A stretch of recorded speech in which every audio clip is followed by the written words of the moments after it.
เนาะมามื้อนี้เราก็ไปต่อข้อที่5เราสิไปเบิ่งว่าข้อที่5นี่เขาเจ้าให้มาแบบใดเขาเจ้าให้มาแบบง่ายๆเนาะว่าจงส่องหามวลสารและเปอร์เซ็นต์ของแต่ละธาตุที่อยู่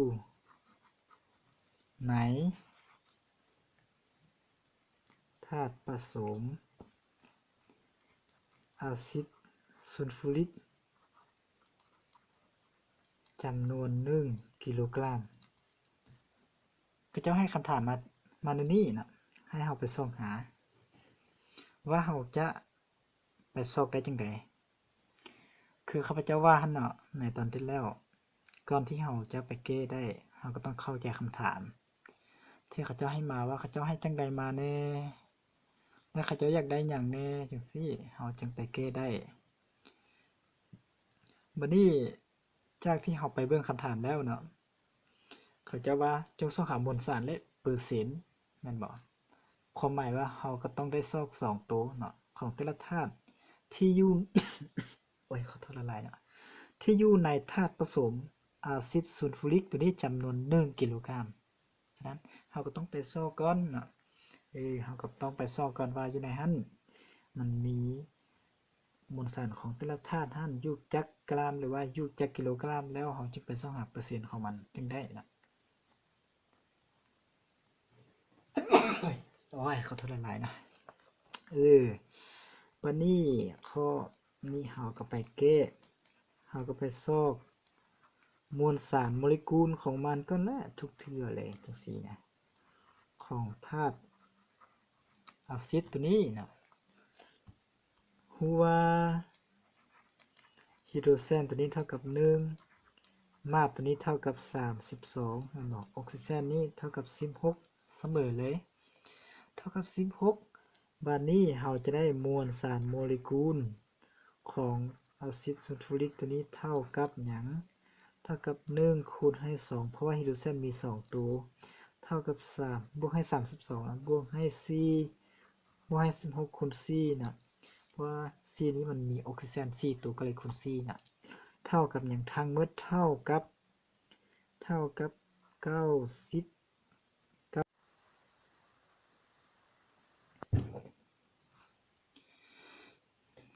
มันเท่ากับ98เนาะบัดนี้เราก็ไปซอกหาว่าอยู่ไหน98กรัมนี้นะมันมีไฮโดรเจนอยู่2กรัมแล้วมีมาสอยู่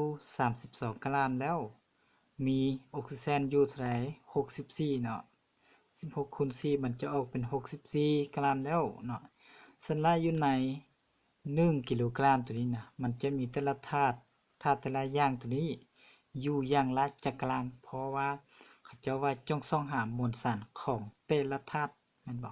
ฉะนั้นเราก็ต้องไปส่องหาทุกๆธาตุให้เบิดนะ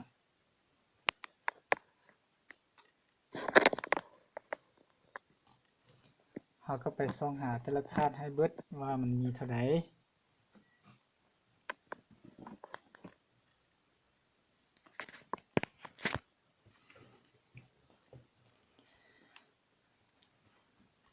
ซอกมวลสารของไฮโดรเจนมาสและออกซิเจนในอาซิดซัลฟูริกนี้1กิโลกรัมนะ1กิโลกรัมนี่ว่ามันมีเท่าไหร่เรารู้ว่า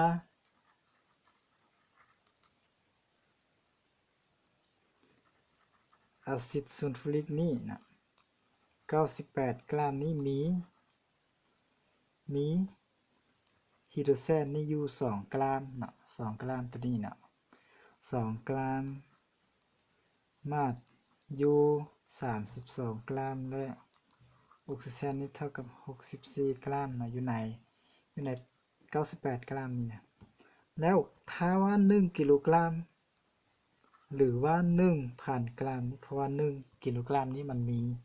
เท่าใดมันมี1,000 กรัมเนาะครับจะมีไฮโดรเจนอยู่ x มีมาสอยู่ y มีออกซิเจนอยู่ z นี่เราก็วางเท่านี้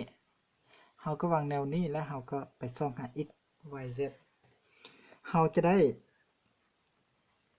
x เท่าอย่าง x ตัวนี้เนาะ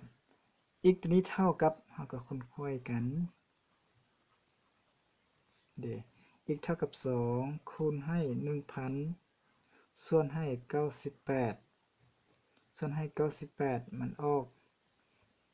เท่าไหร่กรัมเนาะ y เด้ y ก็เท่ากับหยังก็ค้นคว้ยกันอีกจังซี่น่ะเท่ากับพันเนาะคูณให้32ส่วนให้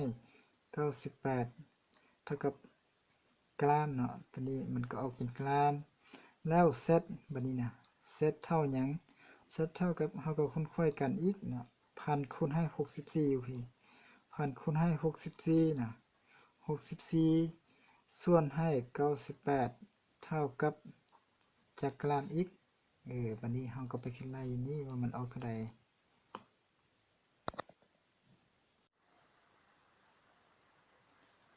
เนาะแล้วบัดนี้เราก็ไปคิดไล่ได้ว่าแต่ละตัวนี่นะ x ตัวนี้มีค่าเท่ากับ20.408เนาะแล้วก็ y ตัวนี้ก็มีค่าเท่ากับ326.53 กรัมเนาะ z ตัวนี้ก็มีค่าเท่ากับ653.061 กรัมเนาะตัวนี้มันเป็นมวลสารของแต่ละธาตุอยู่ใน1กิโลกรัมของอาซิดซัลฟูริกเนาะแล้วบัดนี้เราซอกได้มวลสารแล้วเราก็ไปซอกหาอันใดอีกเราก็ไปซอกหาเปอร์เซ็นต์เนาะว่าอยู่ในอันนั้น1,000 กรัมหรือว่า100กิโลกรัมตัวนี้มันจะมีอันแต่ละธาตุเนาะอยู่จักเปอร์เซ็นต์นะเราก็ไปซอกหาซอกเปอร์เซ็นต์ของแต่ละธาตุเนาะในอาซิดซัลฟูริกจำนวน 1,000 กรัมจังซี่เนาะเราก็ไปซอกเนาะฮู้ว่าอาซิดซัลฟูริกตัวนี้นะ 1,000 กรัมตัวนี้มีไฮโดรเจนนี้อยู่เท่าไหร่20.48 กรัมแล้วมาสมาสเท่ากับมีมาสอยู่ในหั้น326.53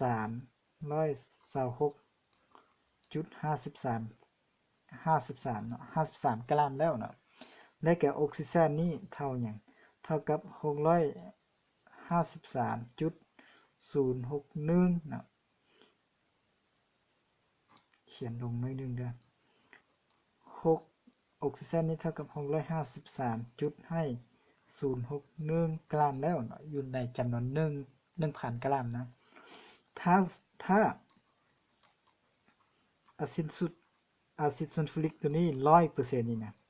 100% เพราะว่าเราเทียบว่า 1,000 ตัวนี้มันมี 100% เนาะมันจะมีไฮโดรเจนเท่ากับเท่าใดเราวางเป็น x ก็ได้หรือว่าวางเป็น a ซะเนาะ a มาตัวนี้เท่ากับ b ออกซิเจนตัวนี้เท่ากับ c จังซี่นะเราก็ไปส่องหาค่าของ a ของ b ของ c นี่แหละว่ามันมีเท่าใดนะเราก็ได้ว่า a เท่ากับหยังเราก็ค้นคว้ยกันคือเก่าแหละเราก็ค้นคว้ยกัน 100% ตัวนี้คูณให้20 กรัมนะ20.480 กรัม408 กรัมตัวนี้ส่วนให้1,000นะ1,000 กรัมตัวนี้มันจะออกหยังมันจะออก2ได้ 2.408% เนาะ 2.408% อยู่ในหั้นแล้ว b จะออกเท่าใด b ตัวนี้จะคุ้นค่อยกันคือเก่าเท่ากับอัน326จุดให้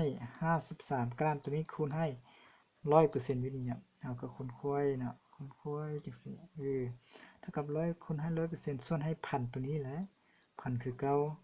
มันออกเท่าใดมันออก 32.653% นะ c เด้ c ตัวนี้มันเท่ากับหยัง c ตัวนี้มันก็เท่ากับเท่ากับตัวนี้แหละมันคุ้นค่อยกันเนาะ653.061 อันนะส่วนให้ 1,000 เนาะ 1,000 เนาะโอ้ขอโทษตัวนี้ยังคูณให้ 100% อีกเนาะส่วนให้ 1,000 กรัมนะมันก็เท่ากับ 65.3061% เนาะทุกเทื่อเปอร์เซ็นต์3ตัวนี้บวกกันจะต้องให้มันออก100หรือใกล้เคียง100ที่สุดคือว่าเราจะมา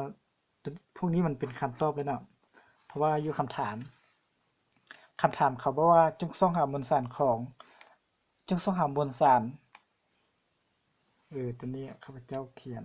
ขอโทษหลายๆเนาะจงส่องหามวลสารและเปอร์เซ็นต์ของแต่ละธาตุที่อยู่ในธาตุผสมอะซิดซัลฟูริกจำนวน1กิโลกรัมเนาะความหมายเขาว่าส่องหามวลสารแล้วก็เปอร์เซ็นต์เนาะฉะนั้นเราก็ไปส่องหามวลสารก็ได้แล้วเนาะมวลสารของแต่ละธาตุเราก็ส่องได้เปอร์เซ็นต์ของแต่ละธาตุนี่เนาะตัวนี้ของอย่างของไฮโดรเจนตัวนี้ของอย่างของมาตัวนี้ของออกซิเจนแล้วเนาะเราก็ได้จังซี่แล้วก็ได้ตามคำขอหรือว่าคำถามของเขาเลยแหละบัดนี้นะแล้วเราก็เบิ่งเนาะทุกๆเทื่อ3ตัวนี้ก็บวกกันให้มันเท่ากับ 100% หรือว่ามวลสารของมันบวกกันให้เท่ากับ 1,000 กรัมเด้อเราก็ต้องคิดไล่คันว่ามันบ่ถึงแล้วมันจะถ้ามันบ่ออกพันกรัมตัวนี้นะมันจะบ่ถึงเนาะความหมายของข้าพเจ้าว่าตัวนี้เขาว่ากดคืนเนาะตอนพวกเขามากดคืนเนาะเราจะกดคืนแบบว่ามวลสารของไฮโดรเจนตัวนี้บวกให้มวลสารของมาตัวนี้บวกให้มวลสารของออกซิเจนพวกนี้เนาะพวกที่ได้เราซอกได้ตามตัวนี้มาเนาะตาม3ตัวนี้บวกกันจะต้องให้มันออกพันกรัมจึงถึกเนาะแล้วก็เปอร์เซ็นต์เนาะ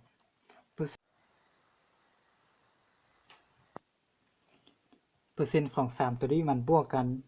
ต้องเท่ากับ 100% เนาะความหมายว่าเปอร์เซ็นต์ของไฮโดรเจนบวกให้เปอร์เซ็นต์ของมาบวกให้เปอร์เซ็นต์ของออกซิเจนตัวนี้มันต้องเท่า 100% มันจึงถึกเนาะและตัวข้าพเจ้าคิดได้มาแต่นี้เนาะทุกตัวมันถึกอยู่แล้วเนาะมันบวกกันต้องออกพันแล้วก็มันบวกกันต้องออก 100% เนาะเปอร์เซ็นต์ก็เอาเปอร์เซ็นต์ของแต่ละตัวนี่แหละมาบวกกันเนาะมันก็ออกเป็น 100% หรือว่าใกล้เคียงที่สุดเนาะคือ 99.99 นี่แหละ99จุดไปเนาะมันก็ใกล้100นี่มันจึงถึกเพราะว่าอยู่ในธาตุตัวนี้มันจะมีเพียงแต่3ธาตุคือไฮโดรเจนม่านและก็ออกซิเจนเท่านั้นมันก็เลยบวกกันออก100หรือว่าออกพันทั้งเบิด3ตัวนั้นน่ะแล้วมันก็มีแต่เท่านี้เนาะข้อนี้เนาะคำถามของข้อนี้ก็แก้หลายเติบได้เนาะคำถามน้อยๆแต่ว่าเราก็แก้หลายตัวเพราะว่าเราซอกหลายตัวเนาะมันบ่ได้หมายความว่าคำถามน้อยๆแล้วจะแก้น้อยๆเนาะมันขึ้นกับ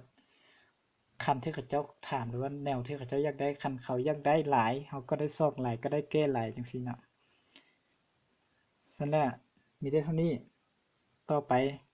เราจะต่อข้อที่6เนาะ